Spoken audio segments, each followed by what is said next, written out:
अचानक राजाओं की सरजमी पर एक विशाल पेड़ एक ही रात में उग गया था जो आसमान को छू रहा था। पेड़ का पता लगाने के लिए कई लोग पेड़ के ऊपर चढ़ रहे थे। ये लोग देखना चाहते थे कि इस पेड़ के आखिरी छोर पर ऐसी कौन सी चीज है और इस पेड़ का अंत कहाँ तक है। सभी ने सपोर्ट के लिए एक दूसरे से रस्सियां बांध रखी थी। ये लोग काफी ऊंचाई पर आ चुके थे। धीरे धीरे सभी अपनी चढ़ाई जारी रखते हैं और आखिर में सभी इतनी ऊंचाई पर पहुंच गए थे जहां से नीचे की कोई भी चीज दिखाई नहीं दे रही थी। रात के समय यहाँ जोरों की बारिश होने लगती है। फिर से लोग ऊपर चढ़ते जा रहे थे। इसी बीच एक आदमी को बिजली लग जाती है जिससे सभी का संतुलन बिगड़ जाता है। कई लोग एक ही रस्सी पर लटके हुए थे और जिसे बिजली लगी थी वह मर चुका था। सभी मुसीबत में फंस चुके थे। ये आसमान के बिल्कुल पास थे जिससे बिजली लगना संभव था। तभी एक आदमी दूसरे आदमी को रस्सी काटने को बोलता है। दूसरा आदमी चाकू निकालकर रस्सी काटने लगता है। रस्सी पर लटके लोग उसे ऐसा करने से मना कर रहे थे लेकिन आदमी उनसे माफी मांगते हुए रस्सी काट देता है। वे नीचे गिर जाते हैं। बारिश की वजह से सभी एक रात रुकने का फैसला करते हैं। अगली सुबह सब उठते हैं और उन्हें आसमान में एक बहुत बड़ी चट्टान की गुफा मिलती है जहाँ पानी का झरना गिर रहा था। सभी उस सुरंग में चले जाते हैं। उस पेड़ का अंत यहीं तक था। ये सब नहीं जानते थे कि उनके साथ क्या होने वाला था। ये लोग धरती से बहुत ऊपर आ चुके थे जहां उन्हें एक रहस्यमयी जगह मिलती है जहां झरना गिर रहा था। ये सभी बिना सोचे समझे अंदर चले जाते हैं। ये जगह जमीन से बहुत ऊपर थी। कोई नहीं जानता था कि यहाँ क्या हो सकता है क्योंकि सभी पहली बार ऐसी जगह पर आए थे। एक तरह से यह नई खोज थी। सभी यहाँ से आगे बढ़ते हैं। एक आदमी कहता है सब एक साथ रहना। काफी देर इस रहस्यमयी जगह पर घूमने के बाद भी इन्हें यहाँ कुछ नहीं मिला। ये जगह देखने में बिल्कुल धरती की तरह ही लग रही थी लेकिन आगे चलकर उन्होंने जो देखा वह हैरान कर देने वाला था। सामने उन्हें बहुत सारी भेड़ें दिखाई देती हैं। ये लोग भेड़ों के पास जाते हैं और उन्हें पकड़ने लगते हैं। तभी कोई रस्सी खींच जाती है और एक बड़ा सा पत्थर गिरता है। दो लोग जाल में फंस जाते हैं। दोनों बहुत ज्यादा घबरा गए थे। वे नीचे वाले आदमी से मदद मांगते हैं। वह आदमी जाल को काटने लगता है लेकिन तभी कोई आवाज सुनाई पड़ती है जिससे सभी कौवे भाग जाते हैं। सभी भेड़ें भी भाग रही थीं। ये लोग जल्दी जल्दी फंदे को काटकर नीचे उतर जाते हैं और एक भागकर पेड़ के पीछे छुप जाता है। सभी अपनी अपनी जगह पर छुपे हुए थे लेकिन तभी यह लड़का एक अजीब सी चीज देखता है और पानी में छुप जाता है। सभी लोग बहुत ज्यादा डरे हुए थे। अचानक एक बड़ा पैर दिखाई पड़ता है। लड़के ने एक बहुत बड़ा दानव देख लिया था। दूसरा आदमी भी उसे देखने लगा। वह बहुत विशाल दानव था। दानव के देखने से पहले आदमी छुप गया लेकिन दानव को महसूस हो चुका था।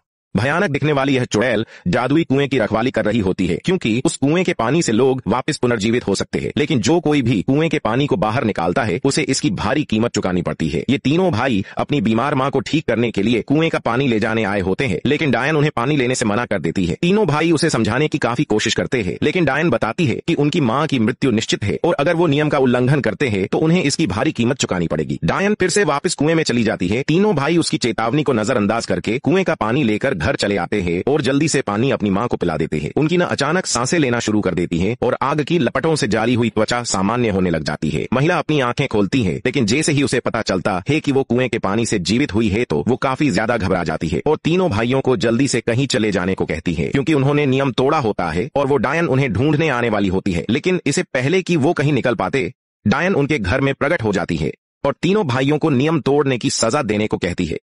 तभी अचानक वो तीनों भाई धुएं में बदल जाते। बेटा घर के बाहर खेल रहा था और ये माँ श्रृंगार कर रही थी। जब ये कस्टमर इनके घर के आगे आकर रुकता है, इशारा से रेट पूछता है। इशारे में 300 रुपए बताती है लेकिन ये आदमी 100 रुपए इशारा करता है। ये बोलती है नहीं होगा, 200 रुपए लगेगा। लेकिन फिर भी आदमी 100 रुपए बताता है। तो अंत में रिक्वेस्ट करती है प्लीज 200 रुपए दे दो लेकिन आदमी बोलता है नहीं होगा। तो अंत में तैयार हो जाती है जिसके बाद अपने बेटे को 5 रुपए देते हुए बोलती है कि बेटा जाओ दुकान से कुछ खरीद कर खा लो। लेकिन बेटा जाने से मना कर देता है। वहाँ जबरदस्ती से दुकान बेचती है। बेटा के दुकान चले जाने के बाद ये दोनों घर के अंदर आकर दरवाजा बंद कर लेते हैं। इसे सेफ्टी यूज करने को देती है लेकिन ये मना कर देता है। ऊपर से 100 रुपए देता है। इधर बेटा दुकान में आकर काफी देर तक सामान ढूंढते हुए अंत में गुब्बारा पसंद करता है जिसे देखते ही आदमी से पहचान जाता है और दुकानदार से कॉन्डोम लेकर खुद अपने मुंह से फुलाकर धागा में बांधकर बच्चे को दे देता है जिसे लेकर बच्चा काफी खुश होकर अपने घर की ओर जाने लगता है जिसे रास्ते में देख ये लोग हंसने लगते हैं। जब महिलाएं इसे देखती हैं तो मुंह दाब कर हंसने लगती हैं और जब घर आता है तो ये आदमी से देख हंसते हुए चला जाता है। जब माँ अपने बेटे के हाथ में देखती है तो दौड़ते हुए अपने बेटे के पास आकर गुब्बारे को फोड़कर अपने बेटे को गले से लगाकर रोने लगती है। दोस्तों माँ को मजबूरी इतना मजबूर कर देता है कुछ भी करने को मजबूर हो जाती।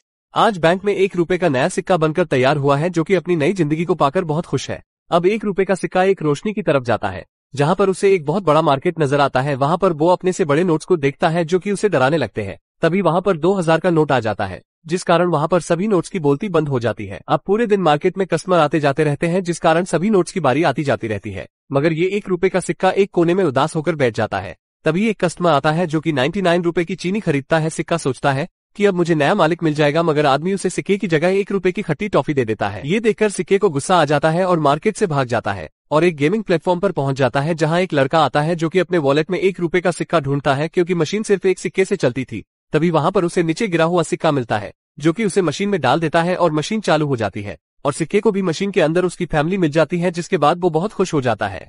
महिला ने हल्की सी जादुई ताकत लगाई और कुछ ही सेकंड्स में भारी धनुष उठा लिया। यह शक्तिशाली धनुष तीर को कुछ सेकंडों में कई किलोमीटर दूर भेज सकता था। मारे गए तीर ने पूरे महल के लोगों को डरा, क्योंकि कई सालों में कभी किसी ने देव धनुष नहीं खींचा। यह देखकर महारानी तुरंत उस देव धनुष के पास आई और वह सच में चौंक गई जब उसने देखा कि सच में किसी ने तीर चलाया था। इसीलिए रानी ने अपने सिपाहियों को आदेश दिया कि उस व्यक्ति को जल्द ही ढूंढा जाए जिसने धनुष चलाया। उसकी माँ ने उसे बताया कि राजमहल बहुत ही खतरनाक जगह है, उसे अपनी शक्ति छुपानी पड़ेगी। दुर्भाग्यवश माँ की यह फुसफुसाहट दूसरी राजकुमारी ने सुन ली और बिना कुछ सोचे लड़की की माँ को थप्पड़ जड़ दिया और उसे सबके सामने जलील किया। महिला अंदर ही अंदर क्रोधित, लेकिन अपनी माँ के कहने पर वह कुछ नहीं कर पाई। इस घटना के बाद वह बहुत ही बेबस, क्योंकि शक्ति होने के बावजूद भी वह अपनी माँ की रक्षा नहीं कर पाई। पार्ट 1 में हमने देखा कि लड़की शक्तिशाली होने के बावजूद भी अपनी माँ की रक्षा करने में असफल रही। बाद में लड़की को असहाय महसूस हुआ। हालांकि उसके पास बेहिसाब शक्तियां थीं, लेकिन फिर भी उसे खुद को बेकार दिखाना पड़ता था। इसी बीच उसने देखा कि कोई राजकुमार पर हमला कर रहा था, जबकि वे दोनों नहीं जानते थे कि लड़की और राजकुमार सच्चे प्रेमी हैं। अपने प्रिय प्रेमी को देखकर लड़की ने तुरंत बिना कुछ सोचे अपनी शक्तियों से उन्हें धूल चटा। जब वे दोनों पास थे तो महल से गुजरती दूसरी रानी ने उन्हें देख लिया। उसी समय राजकुमार के पिता को खबर मिल गई और वे तुरंत वहां पहुंचे। उन्होंने अपने बेटे से कहा, अगर तुम किसी और लड़की से विवाह रचाओ तो इस महल की रानी हमारे पूरे परिवार को खत्म कर देगी, लेकिन अगर ये लड़की कल के युद्ध में जीत हासिल करती है तो ये तुमसे विवाह कर सकती है। अगले ही दिन युद्ध की घोषणा कर दी गई, लेकिन लड़की इतनी शक्तिशाली थी कि कुछ ही मिनटों में उसने जाबाज योद्धाओं को धूल चटा और तुरंत ही उसने बैठी हुई लड़की को चुनौती दी कि वह आकर मंच पर उससे मुकाबला करे। पार्ट 3 में हमने देखा कि शाहवान की लाश पर मिले हाथ के निशान किसी बच्चों के थे। इसके अलावा द्रव ने यह भी पाया कि शाहवान और राजदूत में एक समानता थी, जो ये थी कि वो बूढ़े होने के बाद भी तांत्रिक कलाओं में संवेदनशील थी। मूल रूप से रुचा प्राचीन राज्य की गुरु थी, जो तंग के द्वारा शाहवान की मौत का बदला लेना चाहती थी। इसीलिए उसने मंत्रों की शक्ति से उस लड़की को वहां प्रकट किया और सिपाहियों ने उसे चारों ओर से घेर लिया। लड़की ने खुद के फायदे के लिए निर्दोषों को हत्या कर दी और अंततः एक दुखद अंत को प्राप्त कर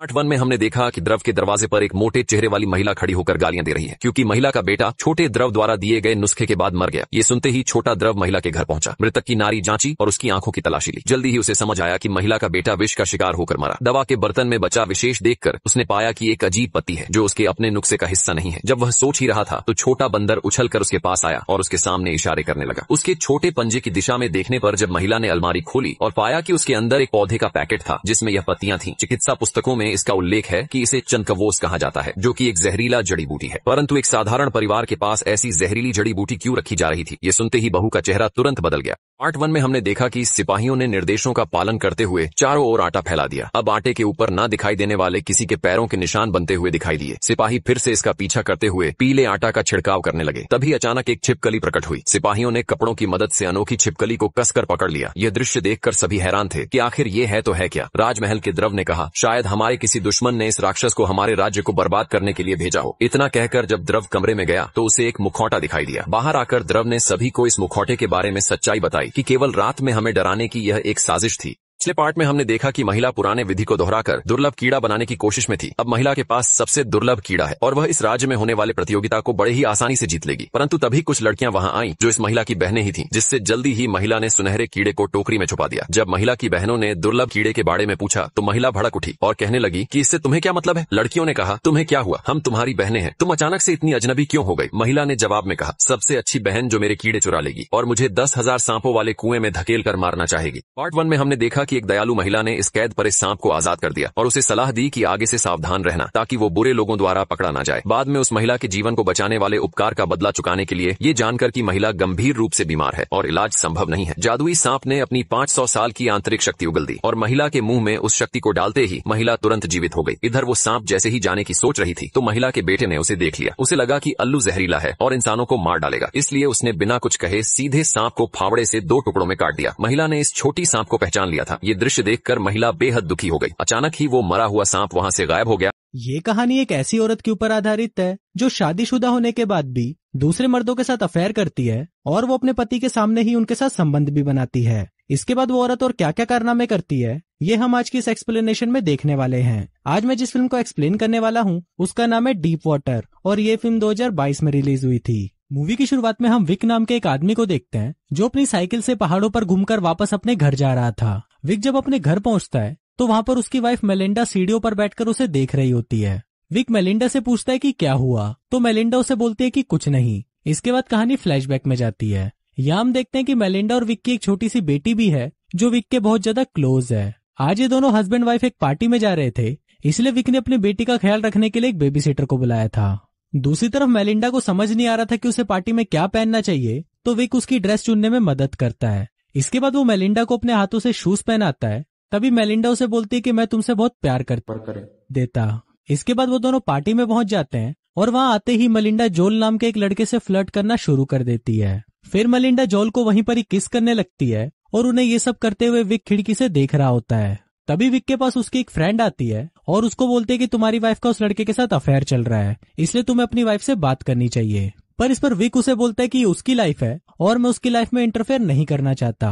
पर इसके कुछ देर बाद जब जोल वहां पर अकेला होता है तभी विक उसके पास आता है और उससे बातें करने लगता है। फिर जोल विक को बोलता है कि तुम्हें मेरी और तुम्हारी वाइफ की फ्रेंडशिप से बिल्कुल भी प्रॉब्लम नहीं है, जो कि बहुत अच्छी बात है क्योंकि नॉर्मली हस्बैंड इससे जेलस हो जाते हैं। इस पर विक उसे बोलता है कि इस टाउन में मार्टिन नाम का एक आदमी रहता था जो मेरी वाइफ के बहुत करीब था, पर 2 महीने पहले वो इस टाउन से गायब हो गया। अब ये सुनते ही जोल उसे बोलता है कि तुम कहना क्या चाहते हो, क्या तुमने उस आदमी को मार दिया और क्या तुम मुझे धमकी दे रहे हो? वो बोलता है कि मुझे तुम्हारी बातों पर विश्वास नहीं है। लेकिन इस पर विक उसे बोलता है कि अगर तुम्हें विश्वास नहीं करना तो मत करो। अभी सुनकर जोल थोड़ा डर जाता है और वो उस पार्टी से जाने लगता है। पर तभी मेलिंडा उसे जाते हुए देख लेती है, पर जोल डरा हुआ था इसलिए वो उसकी बात नहीं सुनता और वहां से चला जाता है। फिर घर जाते वक्त मेलिंडा विक से पूछती है कि क्या तुमने जोल से बात की थी, पर इस पर विक उसे कोई जवाब नहीं देता। फिर घर वापस आते ही मेलिंडा बेबी सिटर के सामने ही अपने सारे कपड़े उतार देती है। विक उसे ऐसा करने से मना करता है, पर मेलिंडा एक ऐसी कंट्री से थी जहाँ पर ये सब करना काफी आम बात थी और उसे यहाँ पर ऐसे घुट घुट कर रहना पसंद नहीं था। विक उसे बोलता है कि अगर तुम्हें अफेयर करना ही था तो किसी स्मार्ट आदमी से करती। इस पर मेलिंडा उसे पूछते कि क्या तुम्हें स्मार्ट लड़कियां पसंद है। दरअसल मेलिंडा को लगता था कि वो ज्यादा स्मार्ट नहीं है, जिस वजह से विक उसे पसंद नहीं करता। फिर अगले दिन जब विक अपनी बेटी को स्कूल छोड़ने जाता है तो वहां पर उसे उसकी एक फ्रेंड मिलती है। वो उसे बोलते कि तुमने मर्डर भी कर दिया और मुझे बुलाया भी नहीं। दरअसल कल रात विक ने जो बात जोल को कही थी वो बात अब पूरे टाउन में फैल गई थी। अभी सुनकर विक हंसने लगता है और बोलता है कि मैं तो बस मजाक कर रहा था। फिर जब विक वापस अपने घर पर आता है तो मेलिंडा को भी वो बात पता चल चुकी थी और वो विक पर बहुत ज्यादा गुस्सा करने लगती है। मेलिंडा विक को बोलते है कि जोल मेरा फ्रेंड था और मैं उसे बहुत ज्यादा मिस करती हूँ, इसलिए अब तुम्हें उसे सॉरी बोलना होगा। इसके बाद शाम को विक जोल को डिनर पर बुलाता है और उसे ड्रिंक देता है। वहां पर विक की बेटी भी होती है जो उससे पूछती है कि मॉम उस लड़के से इतना अच्छा बिहेव क्यों करती है। दरअसल उसकी बेटी को भी जोल बिल्कुल पसंद नहीं था। इसके बाद जब सब साथ में डिनर करने लगते हैं तो जोल विक का बनाया खाना नहीं खाता क्योंकि जोल को उस खाने से एलर्जी थी। फिर विक उसके लिए दूसरा खाना बना देता है और मेलिंडा भी वही खाना खाती है। डिनर के बाद विक अपनी बेटी के कमरे में जाता है और उसे कहानी सुनाता है। फिर कहानी सुनाने के बाद जब विक वापस नीचे आता है तो वो देखता है कि मेलिंडा और जोल साथ में एंजॉय कर रहे थे। काम खत्म होने के बाद मेलिंडा विक को बोलती है कि मैं ड्रिंक लेने जा रही हूँ तो तुम थोड़ी देर जोल से बात करो। फिर वहां पर जोल उसे बोलता है कि क्या तुम मुझे सॉरी नहीं कहना चाहते, जिस पर विक उसे बोलता है कि मैं सॉरी क्यों कहूँ और मैंने मार्टिन का सच में हथौड़े से मारकर मर्डर किया था। इसके बाद वो जोल को बोलता है कि तुम्हारी उबर आ गई है। जोल उसको बोलता है कि मैंने तो नहीं मंगवाई, जिस पर विक उसे बोलता है कि मैंने तुम्हारे लिए मंगवाई है। अब जोल फिर से डर जाता है और वहां से भाग जाता है। फिर अगले दिन हम विक और मेलिंडा को एक और पार्टी में देखते हैं। वहां पर विक को उसका दोस्त लियोनल मिलता है जो कि एक बुक राइटर था। वो विक से पूछता है कि तुम क्या काम करते हो, जिस पर विक उसे बताता है कि मैं मिलिट्री में इस्तेमाल होने वाले ड्रोन्स की चिप बनाता हूँ। अभी सुनकर लियोनल उसे बोलता है कि तुम्हारे ड्रोन से तो सिर्फ लोगों की जान ली जाती है। पर इस पर विक उसे बोलता है कि ऐसा नहीं है, हम फूड डिलीवरी के लिए भी इसका इस्तेमाल कर सकते हैं। इसके बाद जब सभी लोग वहां पर डांस कर रहे थे तो विक भी लियोनल की वाइफ जैकी के साथ डांस करने लगता है। विक ऐसा सिर्फ अपनी वाइफ को जेलस फील कराने के लिए कर रहा था। वैसे वो कभी भी पार्टीज में डांस नहीं करता, जिसको देखकर उसके दोस्त भी सरप्राइज हो जाते हैं। फिर घर आते वक्त मेलिंडा विक से पूछती है कि क्या तुम्हें वो लड़की अच्छी लगी। दरअसल मेलिंडा जैकी से जेलस हो गई थी और वो विक को बोलती है कि अगर तुमने मुझे चीट किया तो मैं तुम्हें जान से मार दूंगी। फिर अगली सुबह जब वो दोनों अपनी बेटी का गेम देखने जाते हैं तब वहां पर रिक को एक कॉल आता है और वो उसको बताते हैं कि मेलिंडा ने एक $3000 के चेक को कैश करवाने की रिक्वेस्ट डाली है। अभी चेक जिस आदमी के नाम पर था उसके बारे में पता लगाने पर विक को पता चलता है कि उस आदमी का नाम रिकी है और वो पियानो बजाता है। वहीं मेलिंडा का रिकी के साथ भी अफेयर शुरू हो गया था, जिस वजह से वो हर रात घर पर लेट आती थी। फिर अगले दिन विक अपने दोस्त के साथ रिकी को देखने जाता है और वहां पर वो अपने दोस्त को भी रिकी और मेलिंडा के अफेयर के बारे में बता देता है। अब विक रिकी और मेलिंडा को साथ में इमेजिन करने लगता है और इससे वो बहुत ज्यादा डिस्टर्ब हो जाता है। और फिर एक दिन जब मेलिंडा पूरी रात घर नहीं आती तो उससे विकी को बहुत ज्यादा बुरा लगता है। फिर अगली सुबह वो मेलिंडा से पूछता है कि तुमने $3000 रिकी को क्यों दिए, तो इस पर मेलिंडा उसे कोई जवाब नहीं देती। इसके बाद विक उसे पूछता है कि तुम रात भर कहाँ थी, तो मेलिंडा उसे बताती है कि मैं रिकी के साथ थी, हम दोनों रात भर एंजॉय कर रहे थे और उसने मेरी बॉडी पर निशान भी छोड़ा है। इस पर विक उसे बोलता है कि हमारी एक बेटी भी है, पर मेलिंडा उसे बोलती है कि ये तुम्हारी चॉइस थी और ये बोलकर वो वहां से चली जाती है। अब ऐसे ही कुछ दिन बीत जाते हैं और एक दिन हम देखते हैं कि एक पार्टी में सभी लोग बहुत ज्यादा एंजॉय कर रहे थे। वहां पर रिकी भी था और मेलिंडा उसे पियानो बजाने के लिए कहती है। अब ये सब देखकर विक को बहुत बुरा लग रहा था, पर तभी मेलिंडा उसके पास आती है और उसे अच्छा महसूस कराने की कोशिश करती है। इसके बाद वो रिक को विकी से इंट्रोड्यूस भी कराती है। फिर रात को विक मेलिंडा को ढूंढने की कोशिश करता है, पर वो उसे कहीं नहीं मिलती। फिर थोड़ी देर बाद वो देखता है कि वो दोनों एक कमरे के अंदर एंजॉय कर रहे हैं। अब ये सब देखने के बाद विक बाहर आकर एक स्विमिंग पूल के पास बैठ जाता है। फिर थोड़ी देर बाद रिक और मेलिंडा भी वहां पर आ जाते हैं। वहां मेलिंडा रिकी को किस करने ही वाली होती है कि तभी वो विक को वहां देखकर रुक जाती है। तभी वहां अचानक बारिश होने लगती है, तो सभी लोग वहां से भागकर घर में चले जाते हैं। अब वहां पर विक और रिकी अकेले होते हैं और ऊपर से लियोनल भी उन दोनों को देख रहा होता है। थोड़ी देर बाद विक भी घर के अंदर आ जाता है और सभी से बातें करने लगता है। वहां पर मेलिंडा को रिकी कहीं मिल नहीं रहा था और फिर जब वो खिड़की से बाहर देखती है तो वहां पर रिकी की डेड बॉडी पूल में तैर रही होती है। इसके बाद सभी लोग भागते हुए बाहर जाते हैं और उसे पूल से बाहर निकालते हैं। वो लोग उसे सीपीआर देने का ट्राई करते हैं, पर बहुत कोशिशों के बाद भी वो बच नहीं पाता। फिर थोड़ी देर बाद वहां पर पुलिस आती है और उनसे पूछती है कि आखिरी बार रिकी के साथ कौन था। इस पर मेलिंडा गुस्से में उन्हें बोलती है कि विक ने ही उसे मार डाला है। फिर कुछ देर बाद विक पुलिस को अपने पास बुलाती है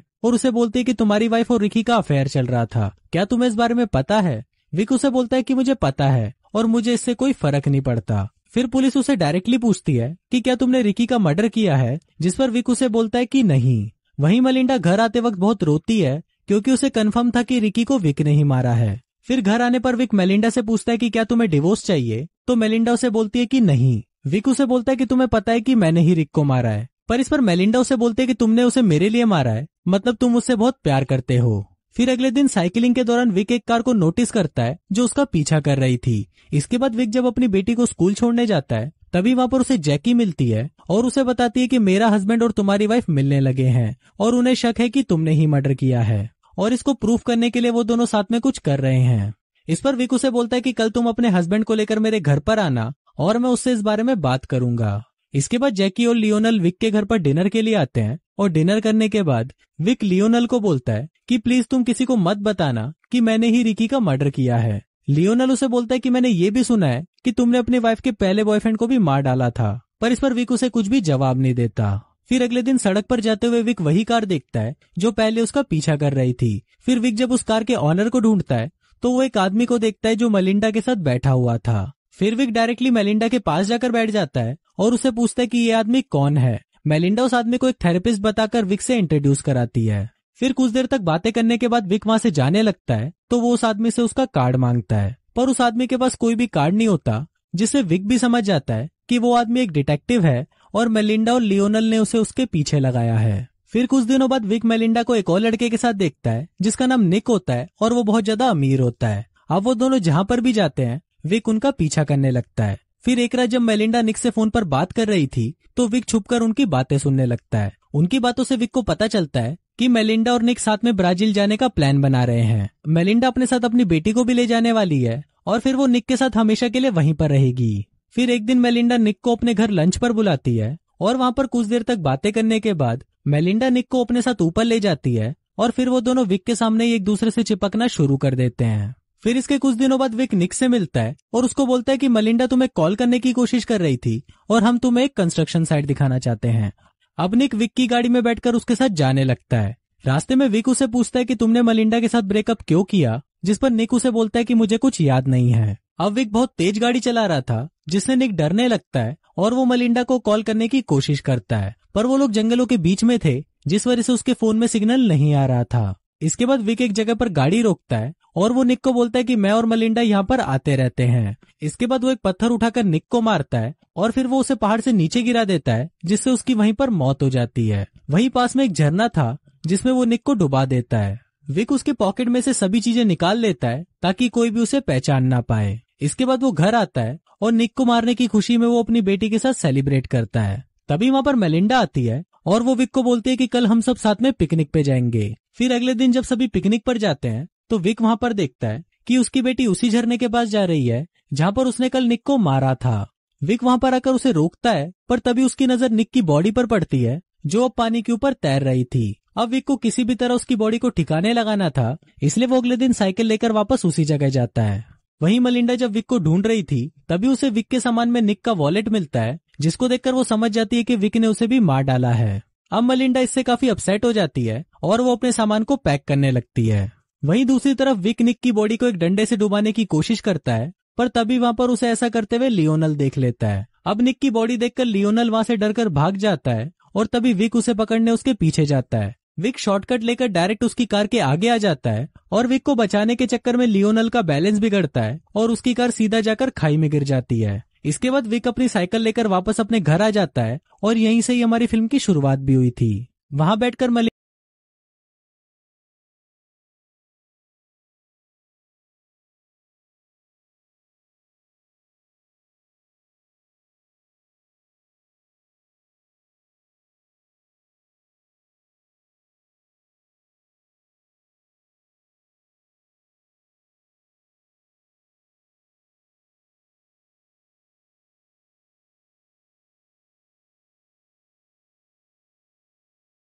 कहानी की शुरुआत होती है 7वीं सदी के ब्रिटेन में, जहां मर्लिन नाम के एक शक्तिशाली जादूगर ने अपने 3 शिष्यों को जादू के सभी गुर और राज सिखाए। इनका नाम था बेल्थेजार, वेरोनिका और हॉर्वैथ। लेकिन एक दिन हॉर्वैथ उसे धोखा देकर बुराई के रास्ते पर चल पड़ा और उसने मर्लिन के महल पर हमला करके उसे बुरी तरह जख्मी भी कर दिया। इससे बुराई की जादूगरनी मॉर्गेना के पास मुर्दों को जिंदा करके अपनी फौज खड़ी करने की शक्तियां आ गई थी। लेकिन ऐन वक्त पर वेरोनिका ने वहां आकर अपने आप को कुर्बान कर दिया और मॉर्गेना की आत्मा को अपने शरीर में बसा लिया। अब मॉर्गेना वेरोनिका को अंदर ही अंदर मार रही थी। आखिरकार बेल्थेजार ने उन दोनों को ग्रिम होल्ड नाम के एक डब्बे में कैद कर दिया, जहां से निकलना एकदम नामुमकिन है। बाद में उसने हॉर्वैथ को भी एक गमले में कैद कर दिया।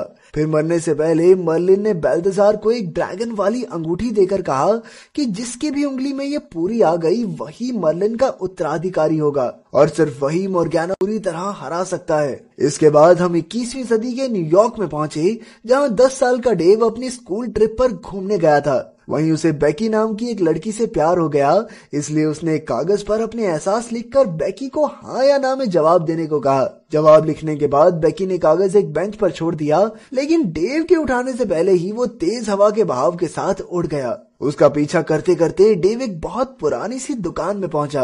वहां की अजीबोगरीब चीजें देखकर उसे काफी दिलचस्पी हुई और तभी अचानक बेल्थेजार उसके सामने आया। फिर उसने डेव को मर्लिन की ड्रैगन वाली अंगूठी दी और अचानक वो जिंदा होकर अपने आप उंगली में फिट हो गई। आखिरकार बेल्थेजार को अगला उत्तराधिकारी मिल चुका था। इसके बाद बेल्थेजार अंदर कुछ लेने गया और डेव ने अंगूठी को हिलाया, जिससे पूरी दीवार टूट गई और एक ग्रिम होल्ड जिसके अंदर हॉर्वैथ कैद था उसके सामने आकर गिर गया। इस बात से अनजान डेव ने ग्रिम होल्ड को खोल दिया, जिससे हॉर्वैथ 1400 साल के बाद आजाद हो गया। अचानक बेल्थेजार ने वहां आकर अपने जादू से हॉर्वैथ को छत से चिपका दिया। इसके बाद दोनों में भयंकर जादुई लड़ाई छिड़ गई। जैसे ही हॉर्वैथ ने डेव से ग्रिम होल्ड लेने की कोशिश की, तभी एक पुराना गमला खुला और हॉर्वैथ और बेल्थेजार दोनों उसमें कैद हो गए। वो कुछ इस तरह बंद हुआ कि अब तो 10 साल के बाद ही खुलेगा। फिर डेव ने तुरंत बाहर निकलकर ग्रिम होल्ड को सड़क पर फेंक दिया। जब उसने अपने टीचर और दोस्तों को जादूगरों की लड़ाई के बारे में बताया तो सब उस पर हंसने लगे। इस घटना के 10 साल बाद अब डेव एक यूनिवर्सिटी में पढ़ रहा था। वो ड्रैगन रिंग अब भी उसके पास थी। वहाँ उसकी मुलाकात एक बार फिर बेकी से हो गई। बेकी कॉलेज के रेडियो स्टेशन में ही काम करती थी। उसी वक्त अचानक स्टेशन एंटीना पर जोरदार बिजली गिर गई। अब डेव ने अपनी काबिलियत से सब ठीक करके उसकी मदद की। बेकी भी इस बात से काफी खुश हुई। उधर उस गमले का ताला टूट गया जिसमें हॉर्वैथ और बेल्थेजार कैद थे। हॉर्वैथ ने बाहर निकलकर गमला खिड़की से नीचे फेंक दिया, लेकिन बेल्थेजार ने ऐन मौके पर लटक कर अपनी जान बचाई। जब डेव घर लौटा तो हॉर्वैथ पहले से ही वहां मौजूद था। उसने डेव से ग्रिम होल्ड का पता पूछा तो डेव ने बताया कि उसने तो वो सड़क पर ही फेंक दिया था। हॉर्वैथ को उसकी बात पर भरोसा नहीं हुआ तो उसने डेव के पीछे वहशी भेड़िए छोड़ दिए। जैसे ही उन्होंने डेव पर हमला किया तो वो छोटे छोटे पिल्लों में बदल गई। तभी बेल्थेजार अपने लोहे के बाज पर बैठकर आया और डेव को ट्रेन के नीचे आकर मरने से बचा लिया। फिर किसी सुरक्षित जगह पर जाकर बेल्तजार ने उसे बताया कि हॉर्वैथ अपने साथियों को जिंदा करके इंसानों पर राज करना चाहता है। डेव इस बार इन जादूगरों के चक्कर में नहीं फंसना चाहता था। जब बेल्तजार को पता चला कि अंगूठी अब भी डेव के ही पास है तो उसने डेव से ग्रिमहोल्ड तक पहुंचने में मदद मांगी। इसके बाद बेल्तजार ने अपनी शक्तियों से पता लगाया कि वो चाइना में एक बुढ़िया के पास था।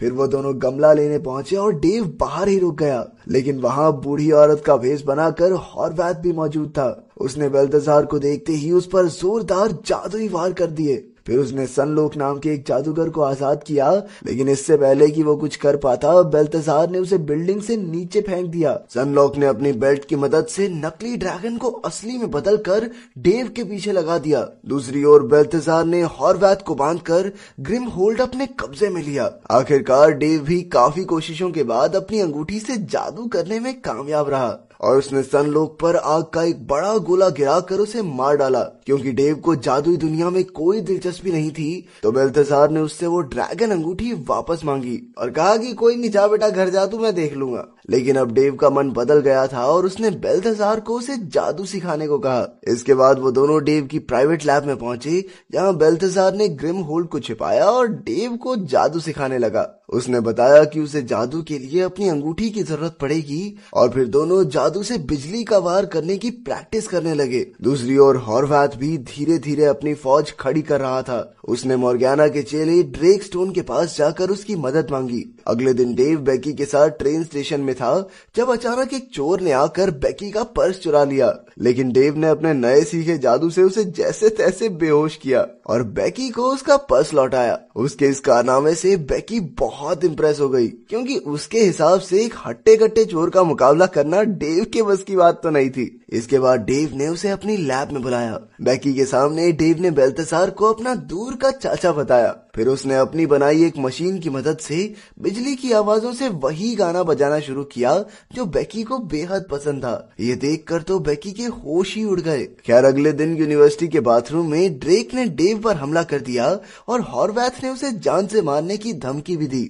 वो जल्द से जल्द ग्रिमहोल्ड को पाना चाहता था, लेकिन खुशकिस्मती से बेल्तजार वहां आ पहुंचा। उसने ड्रेक को चित करके हॉर्वैथ को अपने जादू से एक शीशे में बंद कर दिया। आखिरकार लैब में लौटकर बेल्तजार ने डेव को बताया कि उस ग्रिमहोल्ड में मॉर्गैना नाम की एक जादूगरनी है जो लाशों को जिंदा करके दुनिया पर राज करना चाहती है। उसने डेव को ये भी बताया कि डेव कोई आम जादूगर नहीं बल्कि मर्लिन का अगला उत्तराधिकारी है और अगर वो सच्चे दिल से कोशिश करे तो बिना अंगूठी के भी जादू कर सकता है। कुछ देर बाद डेव को याद आया कि बेकी जल्द ही वहां आने वाली है और लैब में तो सब कुछ बिखरा हुआ था। फिर उसने अपने जादू से झाड़ू पोछे को काम पर लगा दिया और खुद नहाने चला गया, लेकिन वापस आने पर उसने देखा कि उसका जादू उल्टा पड़ गया था और सारी लैब अब पानी से भरी हुई थी। तभी बेकी लैब के बाहर पहुंच गई, लेकिन डेव को उसे वापस भेजना पड़ा। अब इस सारे सामान को हटाने के चक्कर में डेव खुद जोरदार बिजली का झटका खाने ही वाला था कि बेल्तजार ने ऐन मौके पर वहां आकर एक ही चुटकी में सब ठीक कर दिया।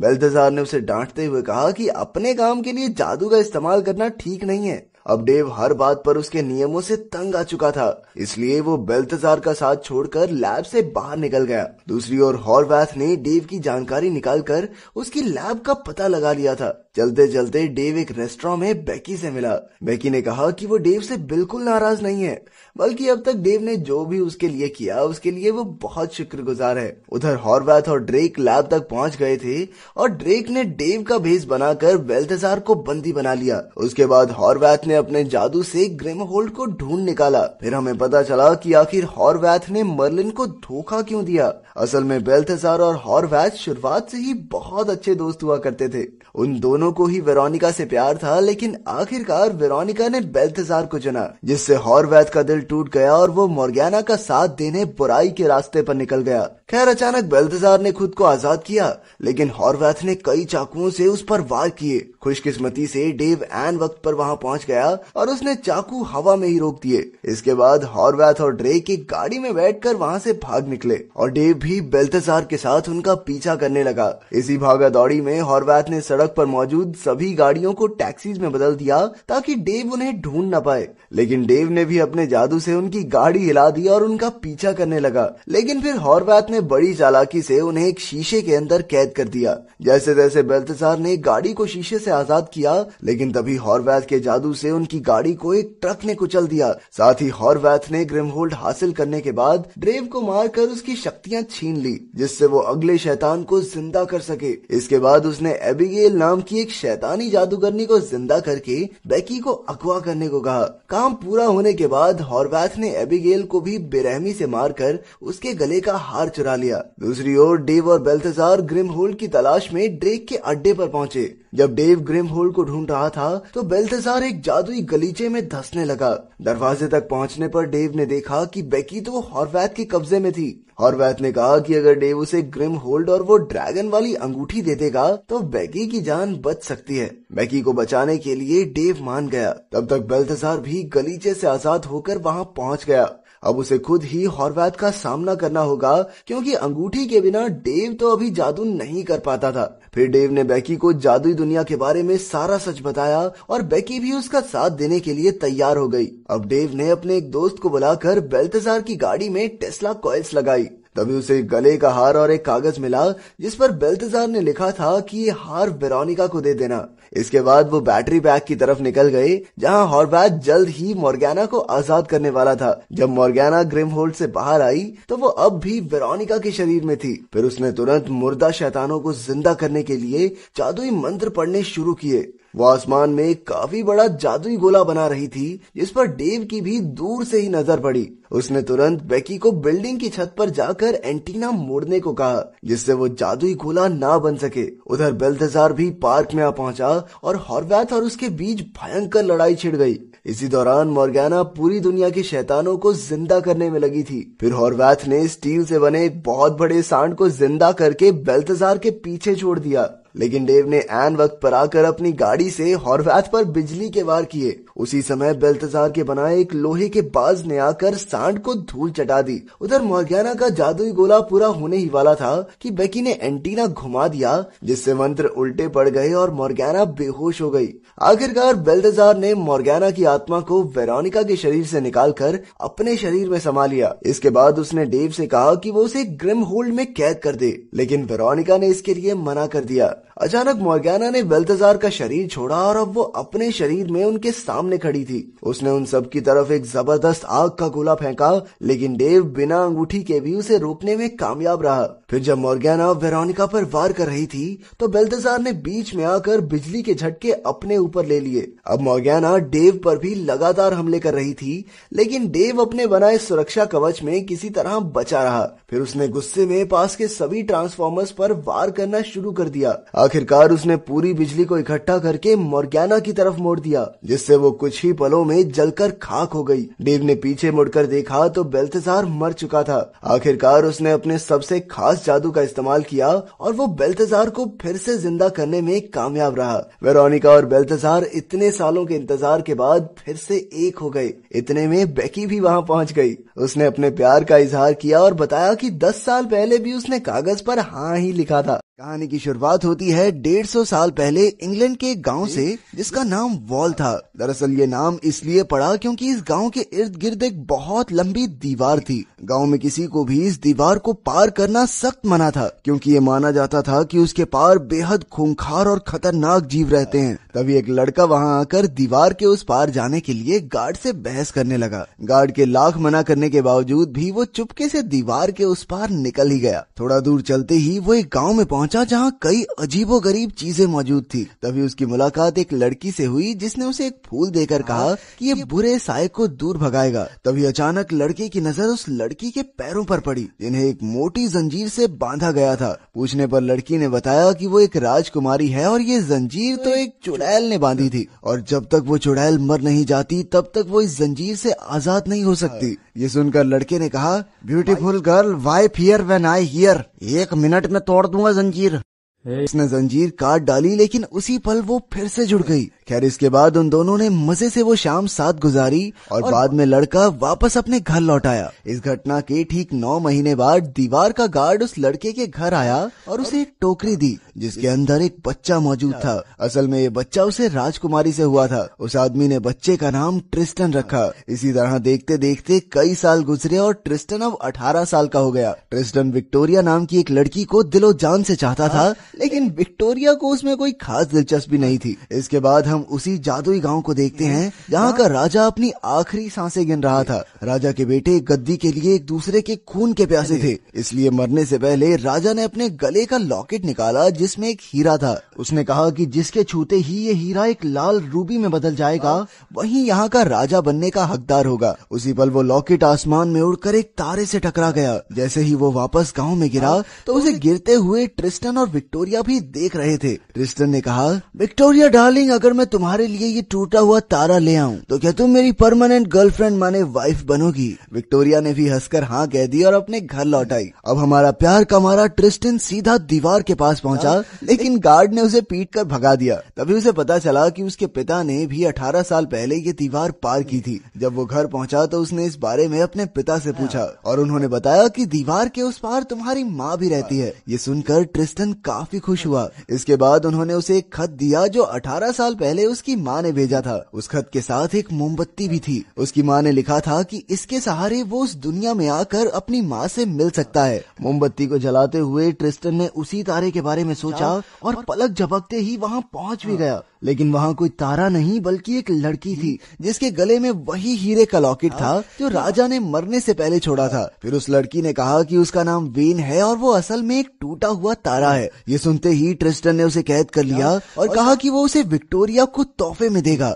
और फिर बाद में अपनी मोमबत्ती के जरिए वापस घर भेज देगा। जैसे तैसे वेन उसके साथ जाने को राजी हो गई। तभी हम 3 चुड़ैलों को देखते हैं जो 200 साल से उस तारे के जमीन पर आने का इंतजार कर रही थी। असल में उनका मानना था कि उस तारे के दिल को चीरकर वो फिर से जवान हो जाएंगी। फिर उनमें से एक चुड़ैल ने एक जानवर को मारकर उसका दिल खा लिया और उसी वक्त वो फिर से एक जवान हसीना में बदल गई। उधर राजा के तीनों बेटे प्राइमस, टर्टस और सेप्टिमस आज भी लॉकेट की तलाश में थे। आपसी रंजिश के चलते सेप्टिमस ने टर्टस को मार डाला और प्राइमस के साथ हीरे की खोज में निकल पड़ा। दूसरी ओर ट्रिस्टन और वेन चलते चलते थक गए थे, इसलिए वेन एक पेड़ के नीचे बैठ गई। फिर ट्रिस्टन खाना ढूंढने के लिए जंगल में गया, लेकिन उसके लौटने से पहले ही एक यूनिकॉर्न वहां आकर वेन को अपने साथ ले गया। इसके बाद डार्क मैजेस्टी ने अपने शानदार जादू से एक नकली गांव का निर्माण किया। उसकी बहनों ने उसे बताया कि वो तारा वेन बहुत जल्द यहाँ आने वाली है। थोड़े ही समय में वेन वहाँ आई और डार्क मैजेस्टी उसे बहला फुसला कर अपने घर ले गई। उधर ट्रिस्टन उसी पेड़ के नीचे सो रहा था। फिर आसमान में मौजूद बाकी तारों ने, जो शायद वेन के भाई बहन हैं, ट्रिस्टन को बताने की कोशिश की कि वेन खतरे में है। तभी उसे सपना आया कि 3 चुड़ैलों ने तारे को मारकर उसका दिल ले लिया।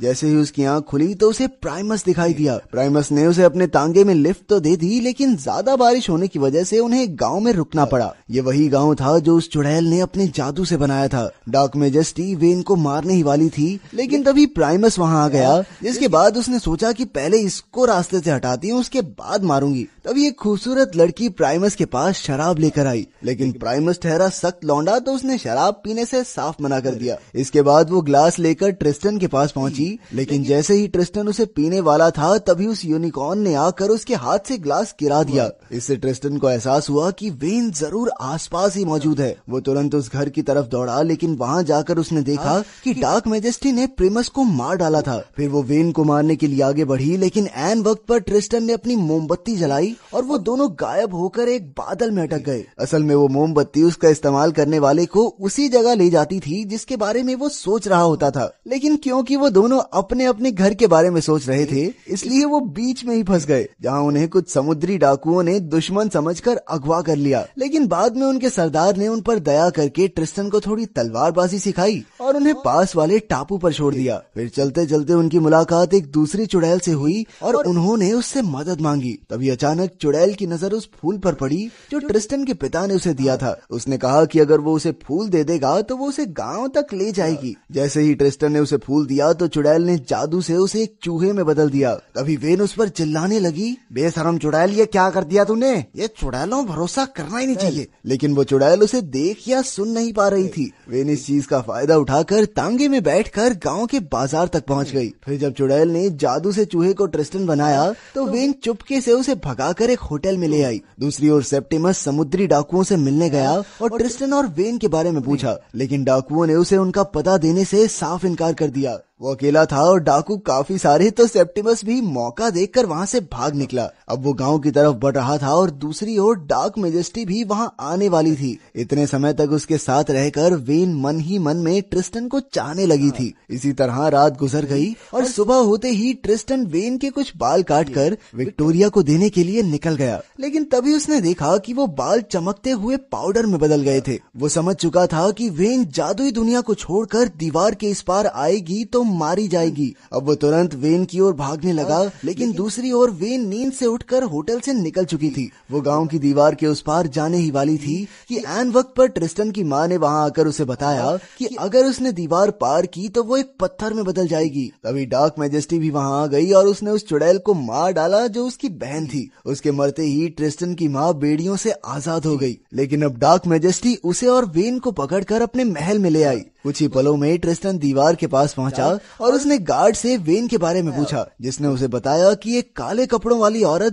2 औरतों को पकड़कर अपने साथ ले गई है। अब ट्रिस्टन तुरंत उन्हें ढूंढने निकल गया और वहीं सेप्टिमस भी किसी तरह डार्क मैजेस्टी के महल के बाहर पहुंचा। वहीं ट्रिस्टन और सेप्टिमस की टक्कर हुई और सेप्टिमस ने कहा कि उन दोनों की मंजिल एक ही है, इसलिए उन्हें मिलकर तीनों चुड़ैलों को खत्म करना चाहिए। ट्रिस्टन भी इसके लिए राजी हो गया और सेप्टिमस ने तुरंत अंदर जाकर एक चुड़ैल को जान से मार डाला। फिर जैसे ही वो ट्रिस्टन की माँ को मारने के लिए बढ़ा तो पता चला कि वो तो सेप्टिमस की बहन है, जिसका असली नाम ऊना था। आखिरकार ऊना ने ट्रिस्टन को बताया कि वही उसकी माँ है और ये सुनते ही ट्रिस्टन ने खुशी से उन्हें गले लगा लिया। लेकिन इसी बीच डार्क मैजेस्टी ने अपने काले जादू की मदद से सेप्टिमस का काम तमाम कर दिया। उसने गुड्डा बनाकर उसे पानी में डुबा दिया और अब सेप्टिमस भी अपने बाकी भाइयों की तरह भूत बन गया था। दूसरी ओर ट्रिस्टन भी एक चुड़ैल को मारने में कामयाब रहा और अब उसका सामना हुआ डार्क मैजेस्टी से। लेकिन उसका कोई भी जादू ट्रिस्टन का कुछ नहीं बिगाड़ पाया, क्योंकि ट्रिस्टन के पास उसके पिता का दिया वो फूल था।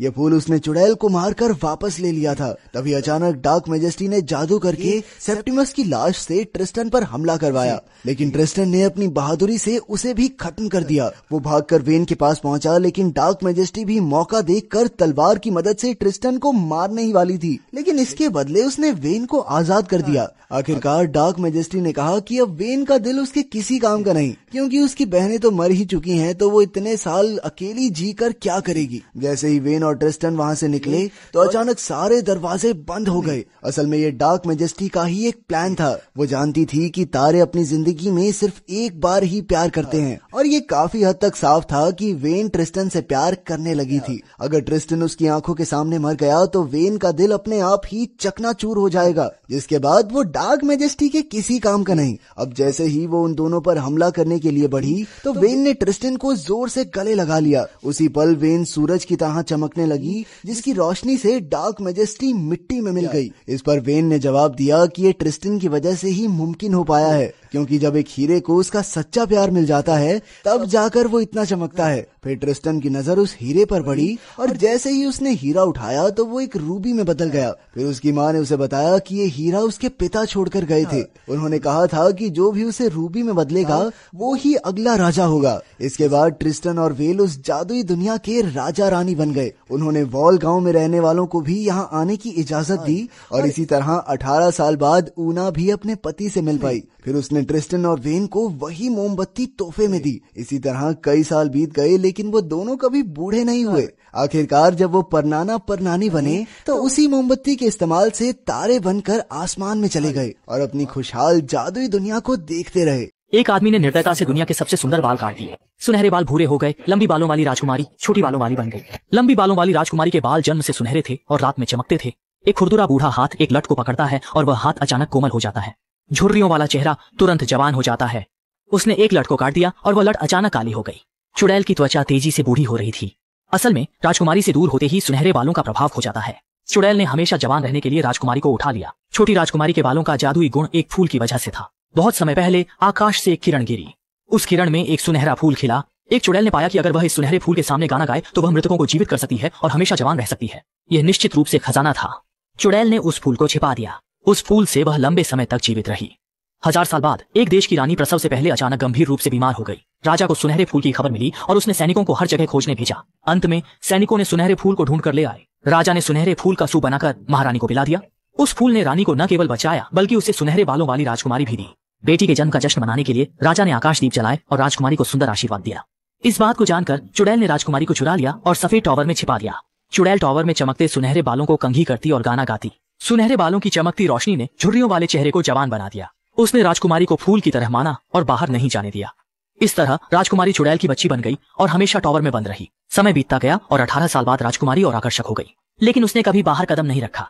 उसका एकमात्र दोस्त यह गिरगिट था। उसके बाल 18 मीटर लंबे हो गए थे और उपकरण बन गए थे। जब माँ घर आती तो राजकुमारी लंबे बाल फेंककर माँ को टॉवर में वापस लाती। कल उसका 18वां जन्मदिन है और हर साल इस दिन आकाश में उड़ते हुए आकाशदीप दिखाई देते थे। कल जन्मदिन पर राजकुमारी महल में जाकर आकाशदीप देखना चाहती है। माँ सहमत नहीं है। राजकुमारी उसकी सुंदरता का उपकरण बन गई है तो वह उसे कैसे बाहर जाने दे सकती है। वह कहता है कि बाहरी दुनिया खतरनाक है और राजकुमारी को टॉवर में रहने के लिए बहकाता है। माँ के जाने के बाद राजकुमारी विचारों में डूब जाती है। वह वास्तव में आकाशदीप देखना चाहती है, लेकिन माँ उसे नहीं समझती। जब राजकुमारी टॉवर से निकलने की कल्पना कर रही थी, एक आदमी उसकी ओर दौड़ता हुआ आता है। उसका नाम दाशान है। वह वांछित अपराधी है। उसने महल से ताज चुराया और सैनिक उसका पीछा कर रहे थे। उसने भूगोल का उपयोग कर घुड़सवारों का मार्ग अवरुद्ध कर दिया। एक तेज सफेद घोड़ा उसके पीछे पीछे आ गया। दाशान बेलों से सैनिकों को लात मारता है और सफेद घोड़े पर सवार होकर भाग जाता है। सफेद घोड़ा अचानक तेज ब्रेक लगाता है और क्रोधित होकर पीछे देखता है। यह सफेद घोड़ा बहुत व्यक्तित्ववान है। चाहे बड़ा पहाड़ इसे कैसे भी चलाए, ये स्थिर रह सकता है। उसने ताज वाले बैग को देखा और उसे छीनने की कोशिश की। संघर्ष के दौरान बैग एक टेढ़े पेड़ पर फेंक दिया गया। वे सभी बैग को पाने के लिए बोट में।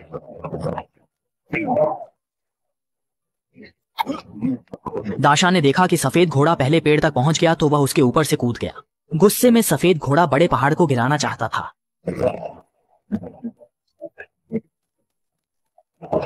जैसे ही दाशान ने बैग पकड़ा, बड़ा पेड़ अचानक टूट गया।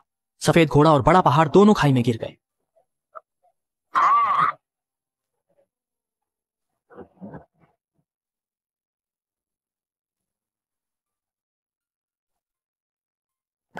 पहाड़ी के नीचे सफेद घोड़ा नाक जमीन पर लगाकर हस्की की तरह बड़े पहाड़ को खोजने की कोशिश करता है, लेकिन वह कुत्ते की नाक नहीं है, इसलिए सामने होते हुए भी नहीं ढूंढ पाता। दाशान ने अनजाने में एक गुफा देखी। वह जल्दी से उसमें छिप गया और देखा कि सफेद घोड़ा दिखावा कर रहा है कि वह उसे खोज रहा है। कक्षा में अचानक दो किशोर उड़ते हुए आए। उनकी पोशाक कुछ अलग थी। शिक्षक ने सिर बाहर निकालकर देखा, लेकिन लड़की ने महसूस कर लिया उसका गला 360 डिग्री घूम सकता था, जिससे शिक्षक एक कछुए की तरह सिर अंदर कर लिया। लड़की किसी को ढूंढ रही थी और न मिलने वाले सहपाठियों ने उस मार्क्स की ओर इशारा किया जो अभी तक सामने नहीं आया था। लड़की तुरंत आगे बढ़ी। दोनों तरफ की उत्तर पुस्तिकाएं तुरंत चलने लगी। उसकी आकर्षकता से स्टीव जॉब्स भी ईर्ष्या करने लगे, लेकिन शार्क बॉय को जलन होने लगी और कागज पलक झपकते ही टुकड़े टुकड़े हो गया। लावा गर्ल ने डेस्क उठाई, जमीन पर सिकुड़े हुए मार्क्स को देखा और फिर कहा, हमें तुम्हारी मदद चाहिए। तुम हमारे साथ स्पिड प्लैनेट चलो। मार्क्स को विश्वास नहीं हो रहा था कि यह सच है। जो वह सोच रहा था वह वास्तव में हो रहा था। उसने साबित करने के लिए आंखें बंद कर लीं कि यह सिर्फ एक सपना है, लेकिन आंखें खोलने पर भी देखा कि दोनों वहीं थे। शार्क बॉय ने गंभीरता से कहा, हमारा स्पिड प्लैनेट नष्ट होने वाला है, हमें तुम्हारी मदद चाहिए। जब मार्क्स संकोच कर रहा था, शिक्षक ने प्रोत्साहित किया, तुम उनके साथ जाओ। मार्क्स मना नहीं कर सका और सहपाठियों की नजरों में साहसिक यात्रा पर निकल पड़ा। वे एक शार्क स्पेसशिप में दौड़ पड़े। सुरक्षा के साथ विशेष चश्मा पहनकर मार्क्स ने स्विच चालू किया। स्पेसशिप एक शार्क की तरह तेजी से उड़ान भरने लगी, वायुमंडल की ओर बढ़ने लगी। अंत में पृथ्वी से बाहर निकलकर यह बृहस्पति, शनि, नेपच्यून को पार करते हुए सौरमंडल से बाहर निकल गई और स्पिड प्लैनेट पर उतरी। यह परिचित फिर भी अजनबी ग्रह वास्तव में मार्क्स के सपनों में बनाया गया था, लेकिन कल रात अंधेरे ताकतें अचानक आ गईं और इस सुंदर दुनिया को निगलने लगी। बड़े डेटा के अनुसार 45 मिनट में स्पिड प्लैनेट पूरी तरह से नष्ट हो जाएगा। इसे बचाने के लिए हमें ग्रह के दूसरे छोर पर ड्रीम टाइड्स तक जाना होगा। यह ग्रह के खराब होने की शुरुआत है। इसे बदलकर ही स्पिड प्लैनेट को बचाया जा सकता है, लेकिन यात्रा कठिन है। पहले समय की सुरंग से गुजरना, विचार ट्रेन पकड़ना, चेतना नदी पार करना और जमे हुए अराजकता के समुद्र को पार करना होगा। लेकिन कार्रवाई शुरू भी नहीं हुई थी कि अंधेरा आ गया। तीनों ने स्केटबोर्ड से मनोरंजन पार्क में प्रवेश किया। ये बच्चों के खेलने और सपने देखने की जगह थी, लेकिन इलेक्ट्रॉनिक पिताजी ने इसे बंद कर दिया था। बहुत सारी खुशियां एक बार शुरू होने के बाद रुक नहीं सकती, क्योंकि अगर बच्चे रुकते हैं तो वे सो जाते हैं और सपने देखने लगते हैं, जिससे इलेक्ट्रॉनिक पिताजी की ऊर्जा खींची जाती है। तीनों ने पहले इन बच्चों को बचाने की योजना बनाई। जल्द ही लावा गर्ल कार पर कूद गई। नायकों को देखकर बच्चे बहुत उत्साहित हो गए।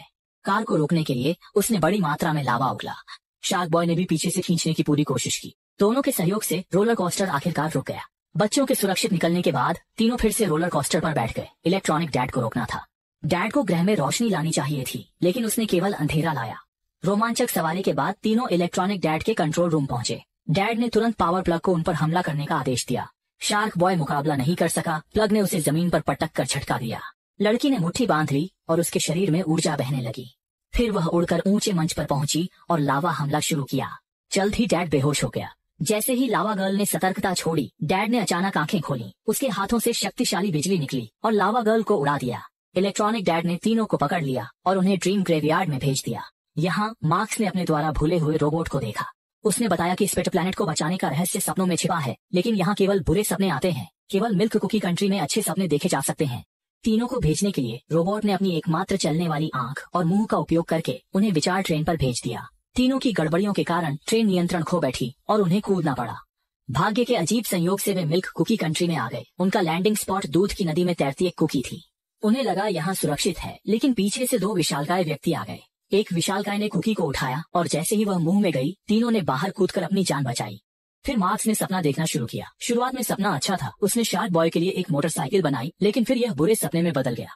लावा गर्ल के पास विकल्प नहीं था, उसे ऐसा करना पड़ा। मार्क्स को जगाया, लेकिन तभी इलेक्ट्रोडैड अचानक प्रकट हुआ। उसे एक रहस्यमय व्यक्ति का आदेश मिला था कि वह तीनों को पकड़ ले। तीनों मोटरसाइकिल पर भागने की योजना बना रहे थे, लेकिन मैक्स ईंधन भरना भूल गया था। कोई और रास्ता नहीं था, इसलिए उन्हें लड़ना पड़ा। लड़ाई के दौरान लावा गर्ल ने महसूस किया कि उसकी शक्तियां कमजोर हो रही हैं। प्लग ने मौके का फायदा उठाकर उसे कसकर बांध दिया और बिजली के झटके दी। दूसरी ओर शार्क बॉय लड़ाई में और ज्यादा जोश में आ गया। उसने मोटरसाइकिल से एक गोल्डन स्टाफ निकाला और डॉग बीटिंग स्टिक तकनीक का उपयोग करके सभी को गिरा दिया, लेकिन लापरवाही के कारण वह फिर प्लग के हमले का शिकार हो गया। मार्क्स उत्साहित हो गया, लेकिन पीछे ध्यान नहीं रखा और प्लग ने उसे बिजली के झटके से बेहोश कर दिया। लावा गर्ल ने देखा कि उन पर भरोसा नहीं किया जा सकता, इसलिए वह लावा में बदलकर भाग गई। वह मार्क्स के पास गई और उसे जल्दी सपना देखने को कहा ताकि सभी भाग सके। मार्क्स ने एक छोटे से सपने का उपयोग करके एक केले की नाव बनाई। तीनों ने जल्दी से बड़ी नाव को नदी में धकेल दिया। पानी से डरते प्लग फिर सफलतापूर्वक बच निकले। बड़ी नाव बहते हुए बर्फीले राज्य में पहुंच गई। बर्फ के पुल को पार करते समय लावा गर्ल का शरीर बहुत गर्म होने के कारण पुल टूट गया। केवल तेज दौड़कर ही गहरे खाई में गिरने से बचा जा सकता है, लेकिन जैसे ही वे बच निकले, इलेक्ट्रोडैड अचानक प्रकट हुआ और तीनों को ड्रीम टाइड में पकड़ लिया। तभी मैक्स को पता चला कि स्पिट स्टार को खराब करने वाला असली नियंत्रक वास्तव में स्कूल बुली जॉब्स था। क्योंकि उसने मार्क्स की डायरी को बदल दिया था, इसलिए यहाँ परिवर्तन हुआ। जॉब्स न केवल वास्तविकता में मैक्स को परेशान करना चाहता था, बल्कि उसके सपनों को भी नियंत्रित करना चाहता था।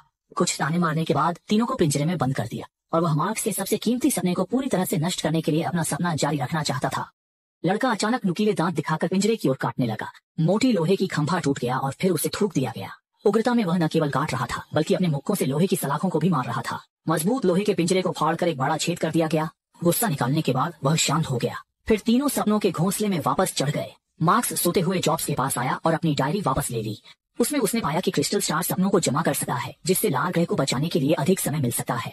वे जल्दी ही बर्फ के महल में पहुंच गए और क्रिस्टल स्टार बर्फ के स्तंभ के सबसे ऊपर था। शार्क बॉय बिना किसी हिचकिचाहट के ऊपर चढ़ गया, लेकिन जब वह उसे पकड़ने ही वाला था, वह गिर गया और उसका शरीर बीच में ही अटक गया। नीचे की फ्लेम गर्ल ने क्रिस्टल हार्ट को देखा तो वह गुस्से में आ गई। मैक्स ने उसे शांत करने के लिए बर्फ का टुकड़ा दिया, फिर बर्फ के स्तंभ पर चढ़कर क्रिस्टल हार्ट पकड़ लिया, लेकिन तभी बर्फ का स्तंभ टूट गया और क्रिस्टल हार्ट उसके हाथ से छूट गया। लावा गर्ल ने उसे पकड़ने की कोशिश की, लेकिन वह बर्फ की मूर्ति बन गई। क्रिस्टल हार्ट को छूने की मनाही से जमीन पर बर्फ के टुकड़े गार्ड बनकर खड़े हो गए। तीनों को महल में ले जाया गया और फिर बर्फ की रानी धीरे धीरे आई। मैक्स थोड़ा उत्तेजित हो गया। ये रानी उसकी सहपाठी अजू थी। कारण जानने के बाद रानी ने मैक्स से कहा कि तुम्हारे पास जो क्रिस्टल स्टार है वह नकली है और असली क्रिस्टल स्टार कमरे में है। सही चुनो और ले जाओ। लेकिन मैक्स ने चुनने की कोशिश नहीं की, क्योंकि वे सभी नकली थे। असली क्रिस्टल स्टार रानी के गले में लटका हुआ था। उसने सपने में सब जान लिया था। रानी ने वादा निभाया और लटकन मैक्स को दे दिया। बोर्ड ने 10वीं और 12वीं की परीक्षा में शामिल होने वाले छात्रों के लिए महत्वपूर्ण घोषणा की है। अब छात्रों को अपने स्कूलों में ही परीक्षा देनी होगी। पहले उन्हें परीक्षा केंद्रों पर जाना पड़ता था, लेकिन अब यह निर्णय उनकी जमा करने वाले थे तो पाया कि क्रिस्टल स्टार में कोई बदलाव नहीं हुआ।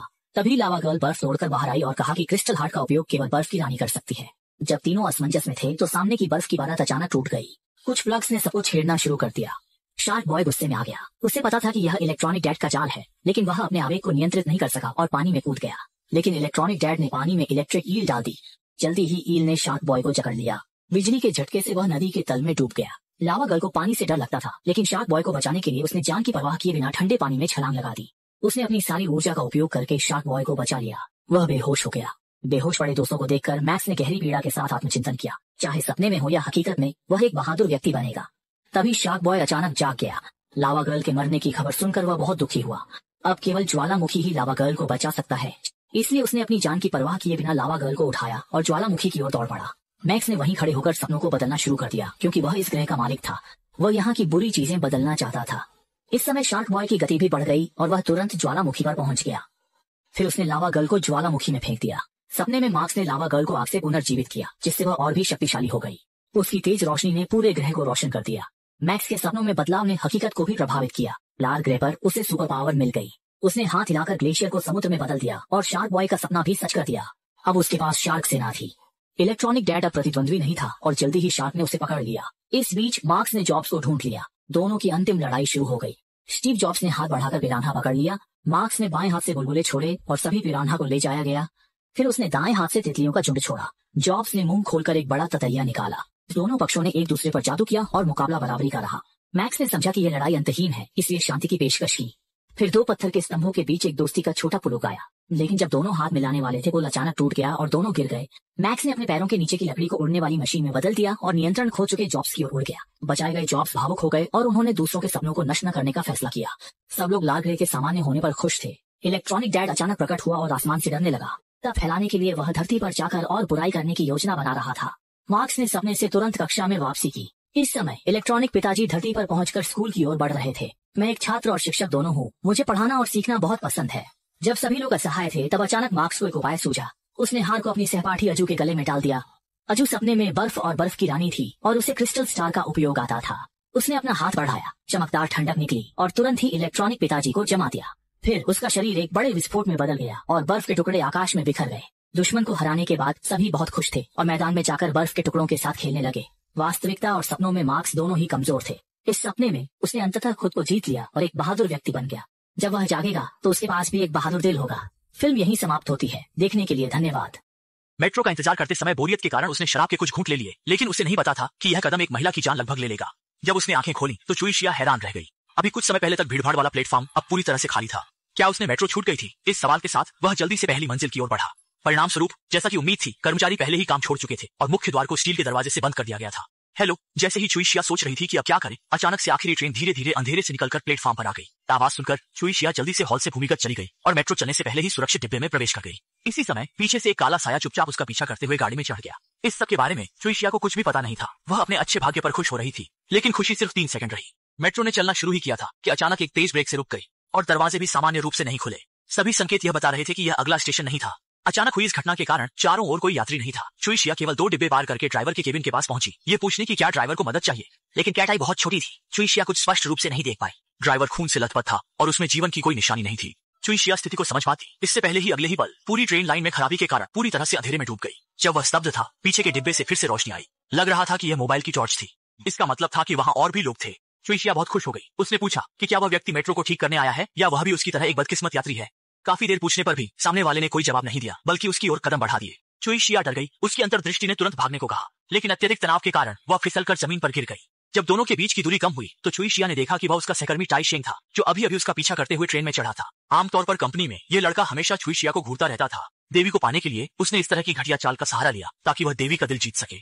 लेकिन टाई शेंग ने कभी नहीं सोचा था कि सेक्सी कपड़े पहनने के बावजूद चुईशिया किसी गंदे आदमी को स्वीकार नहीं करेगी। ये सुनकर भी टाई शेंग घबराया नहीं। अगले ही पल उसने सबके सामने अपनी मुहर खोल दी। चाहे चुईशिया चाहे या न चाहे, इस लड़के ने देवी को पाने का पक्का इरादा कर दिया था। तभी पीछे का दरवाजा अचानक खुल गया। इसके तुरंत बाद टाई शेंग को एक रहस्यमय शक्ति ने जबरदस्ती बाहर खींच लिया।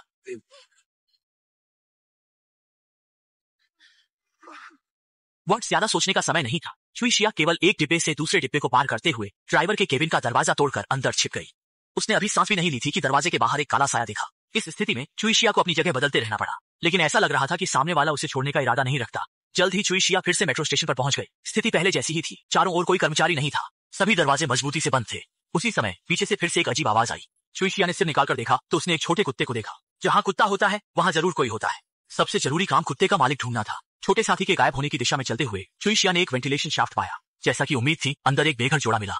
घबराते हुए उसने अपनी स्थिति बताई और उनसे बाहर निकलने में मदद मांगी। बेघर व्यक्ति के पास मना करने का कारण नहीं था। आखिर पैसे से कौन दुश्मनी करेगा। लेकिन जैसे ही दोनों लोग आगे बढ़े, महिला को एक अजीब आवाज ने जगा दिया। उसके लिए क्या होगा ये समझा जा सकता है।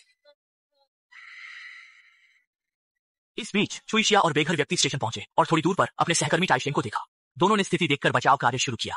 उसे सुरक्षित करने के बाद चुईशिया ने देखा कि बेघर व्यक्ति का कुत्ता भी आ गया और छोटा साथी खून से लथपथ था। ऐसा लग रहा था कि वह बहुत डर गया था।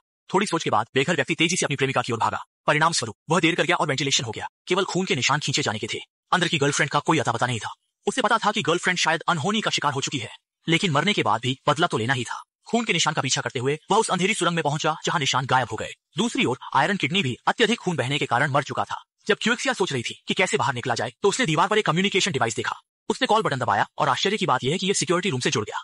हेलो किसी के ड्यूटी पर होने की आवाज सुनकर क्यूइक्सिया ने तुरंत मेट्रो स्टेशन पर हुई घटना को विस्तार से बताया, लेकिन ड्यूटी पर मौजूद गार्ड ने विश्वास नहीं किया, क्योंकि उसके अनुसार मेट्रो स्टेशन पर बेघर लोग रात बिताते हैं, नशेड़ी हंगामा करते हैं, ये कोई नई बात नहीं है। ऐसे लोग जो समाज के लिए कोई योगदान नहीं देते, सिक्योरिटी गार्ड उनकी मदद क्यों करेंगे? जब सामने वाले ने फिर भी विश्वास नहीं किया तो क्यूइक्सिया ने अपने सहकर्मी की लाश को सीसीटीवी कैमरे के सामने खींच लिया।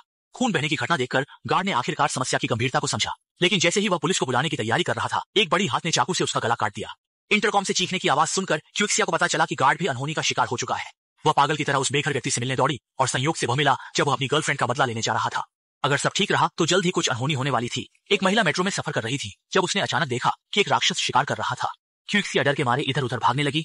भागते भागते वह गलती से एक सीवर में पहुंच गई। रोशनी की दिशा में चलते हुए क्यूइक्सिया एक परित्यक्त गोदाम में पहुंच गई। वह रास्ता ढूंढने के लिए पागलों की तरह दौड़ने लगी, लेकिन ज्यादा दूर नहीं भाग पाई और पूरा गोदाम अंधेरे में डूब गया। राक्षस से बचने के लिए क्यूइक्सिया ने टॉर्च बंद कर दी, लेकिन जब उसने फिर से टॉर्च चालू की तो राक्षस उसके सामने खड़ा था। क्यूइक्सिया डर के मारे बेहोश हो गई। वास्तव में तथाकथित राक्षस भी एक इंसान था जिसे समाज ने त्याग दिया था और वह सीवर में रहने लगा। सालों से अंधेरे में रहते हुए इंसानी मांस खाकर वह एक राक्षस में बदल गया था। वह अपने शिकार को पानी की जेल में बंद कर देता था और समय समय पर देखता था कि वे जीवित हैं या नहीं। जीवित रहने का मतलब है कि मांस ताजा है और इसे कुछ दिन और रखा जा सकता है। मरे हुए लोगों के मामले में यह आसान था, क्योंकि राक्षस लाशों को कहीं भी फेंक देते थे ताकि चूहे उन्हें खा सके। इस तरह जब उसे शिकार नहीं मिलता तो वह चूहों को खाकर अपनी भूख मिटा लेता था। राक्षस के जाने के बाद क्यूइक्सिया होश में आई। उसने मुश्किल से अपने शरीर को हिलाया और आसपास के माहौल का निरीक्षण किया। फिर उसने एक काले व्यक्ति से बातचीत में जाना कि पिंजरे के नीचे का हिस्सा खोखला है, और जब राक्षस ने लाश खींची तो दाईं ओर का छोटा दरवाजा बंद करना भूल गया। अब उन्हें बच तैरकर सफलतापूर्वक जेल से भागना था। काले व्यक्ति ने सुना और चौंक गया, क्योंकि उसे तैरना नहीं आता था। ये सुनकर क्यूइक्सिया ने गहरी सांस ली और पानी में डुबकी लगाई। तभी राक्षस भी अंदर आ गया। काले व्यक्ति ने मरे होने का नाटक करके उसका ध्यान खींचा। क्यूइक्सिया ने एक हाई हील उठाई और राक्षस की आंख में जोर से घोंप दी। फिर जल्दी से पिंजरा खोला और राक्षस के प्रतिक्रिया करने से पहले काले व्यक्ति को लेकर चुपचाप वहां से निकल गई। गलियारे में हर जगह राक्षस द्वारा खाए गए शव पड़े थे और ज्यादातर दरवाजे बंद थे। बड़ी मुश्किल से एक रोशनी वाले कमरे में पहुंचे तो वह एक ऑपरेशन थिएटर निकला। वहां एक महिला की पुरानी लाश पड़ी थी। क्यूइक्सिया ने अंदाजा लगाया कि राक्षस पुरुषों को भोजन के रूप में इस्तेमाल करता है और महिलाओं को प्रजनन के लिए। यह सोचकर क्यूइक्सिया जोर जोर से रोने लगी। शांत होने के बाद दोनों आगे बढ़ते रहे, लेकिन एग्जिट लिखे दरवाजे के पीछे या तो एक पत्थर का पुल था या रास्ता ईंटों से बंद था। सौभाग्य से क्यूइक्सिया ने ध्यान से देखा और नीचे कुछ दरारें पाई। अगर अनुमान सही है तो पीछे काफी जगह होनी चाहिए। जैसे ही उसने कहा, काले व्यक्ति ने कुछ किक्स मारकर बड़ा छेद बना दिया। क्यूइक्सिया ने तुरंत अंदर घुस गई। उसी समय काले व्यक्ति ने डर के मारे देखा कि राक्षस वेंटिलेशन शाफ्ट से उनका पीछा कर रहा था। दोनों के जाने के बाद राक्षस भी एक बहुत ही स्टाइलिश तरीके से कूदकर नीचे उतरा। न जाने कितनी देर दौड़ने के बाद क्यूइक्सिया ने अचानक देखा कि आगे एक रोशनी वाला कमरा है। अंदर जाकर उसने देखा कि एक पिंजरे में बेघर व्यक्ति था। देखा गया कुत्ता, स्पष्ट है कि यह भी राक्षस का क्षेत्र है। जैसे ही सुईशा ने कुत्ते को बचाया, आसपास से फिर से अजीब आवाजें आने लगी। राक्षस को डराने के लिए काले आदमी ने हथौड़ा उठाकर जोर से मारना शुरू किया। उसे लगा कि उसकी यह हरकत जरूर असर करेगी, लेकिन जैसे ही उसने सिर झुकाया, राक्षस उसके पीछे ही था। फिर उसने एक ही बार में काले आदमी की गर्दन काट खाई। खून से भरे दृश्य ने सुईशा को इतना डरा दिया कि वह एक पल भी वहां नहीं रुक सकी। वह पागलों की तरह भूल भुलैया सुरंगों में भागने लगी। ठीक उसी समय थोड़ी दूर पर एक ट्रेन आ रही थी। सुईशा ने देखा और पीछा किया। जैसे ही वह करीब पहुंचने वाली थी, अंधेरे में छिपे राक्षस ने उसे जमीन पर पटक दिया। संयोग से पास में एक लोहे का हुक पड़ा था। सुईशा ने तुरंत हुक उठाकर राक्षस के सिर में घोंप दिया। अंधेरी सुरंग को पार करते हुए सुईशा लंगड़ाते हुए नजदीकी प्लेटफॉर्म पर पहुंची। पूरी रात के रोमांचक अनुभव ने उसके दिल को शांत नहीं होने दिया। इस समय भिखारी का कुत्ता भी उसके पास आ गया। जब छोटा कुत्ता नए मालिक की गोद में कूदा तो मेट्रो स्टेशन पर पहले कामकाजी लोग भी दिखाई दिए और एक आवारा की तरह कपड़े पहने हुए सुईशा ने बेतुके तरीके से अपनी पहली बड़ी कमाई कर ली। पैसे मिलने के बाद सुईशा खुशी से हंस पड़ी। अगर मुझे पता होता कि पैसे कमाना इतना आसान है तो मैं काम पर क्यों जाती। इस प्रकार फिल्म समाप्त होती है।